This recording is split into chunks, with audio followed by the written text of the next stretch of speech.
చక్కగా ప్రవహిస్తూ ఆ ప్రాంతమంతా సస్యశ్యామలంగా ఆ దేశమంతా వృద్ధిలోకి రావడానికి కారణం తమిళనాడంతా ఎక్కడ చూసినా పరిశ్రమలుండి అంత వృద్ధిలోకి వచ్చిందంటే సముద్రం సహజమైన నౌకా నిర్మాణ కేంద్రము కాకపోయినా, సహజమైనటువంటి హార్బర్ కాకపోయినా, సముద్రము యొక్క గర్భమునందు గోడలు కట్టి కృతకమైనటువంటి నౌకా నిర్మాణ కేంద్రమును చెన్నైలో నిర్మించిన అంత అభివృద్ధి సాధించింది అంటే శంకరాచార్యుల వారు జంబుకేశ్వరంలో అమ్మవారి చెవులకు వేసిన శ్రీచక్ర తాటంకముల మహాత్మ్యము. అంతటి మహానుభావుడు శంకర భగవత్పాదులు. దాని వలన కావేరి ఎప్పుడూ ప్రవహిస్తూ సస్యశ్యామలంగా దేశం ఉండేటట్టుగా, అందరూ వెళ్లి అమ్మవారి దర్శనం చేసుకుని అనుగ్రహం పొందేటట్టుగా శంకరులు అనుగ్రహించారు. ఇప్పటికీ అమ్మవారి తాటంకములు కానీ కొద్దిగా మాసిపోతే ఆ తాటంకములను తీయడానికి అధికారం ఎవరిదో తెలుసా? ఒక్క కంచి కామకోటి పీఠాధిపతులకే ఉంది. కామకోటి పీఠాధిపతులు వెళ్ళి బ్రహ్మాండమైనటువంటి హోమగుండాలు రగల్చి కొన్ని వందల మంది ఋత్విక్కులు వస్తారు.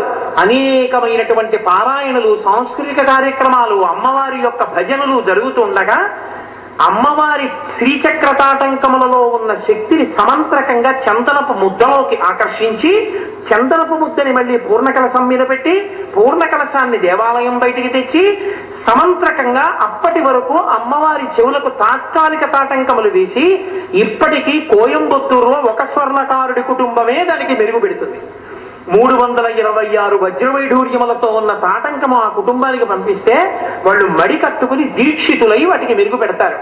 మళ్ళీ కామకోటి పీఠాధిపతులు వాటిని చేతిలో పట్టుకుని మంచి ముహూర్తం చూసుకుని దేవాలయ ప్రవేశం చేసి అమ్మవారికి మళ్ళీ శ్రీచక్ర తాటంకాలు మరుస్తారు. చంద్రశేఖరేంద్ర సరస్వతి మహాస్వామి గారు 13వ ఏట సన్యాసం తీసుకున్నప్పుడు జంబుకేశ్వరంలో శ్రీచక్ర తాటంకములు మార్చవలసి వచ్చింది. అప్పుడు ఆయన గుళ్ళోకి వెళ్ళి అమ్మవారి దగ్గర కూర్చుంటే అందరూ బయటికి వెళ్ళిపోయి పలహారాలు చేస్తున్నారు. 13 ఏళ్ల వ్యక్తి సన్యసించారు.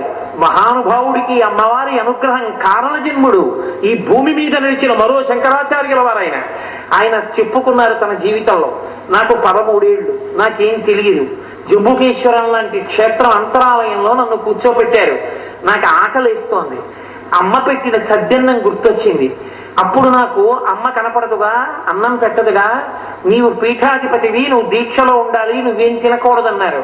కడుపు నకనకలాడుతుంటే ఎదురుగుండా ఉన్న అమ్మనే చూసి అమ్మని ప్రార్థించాను.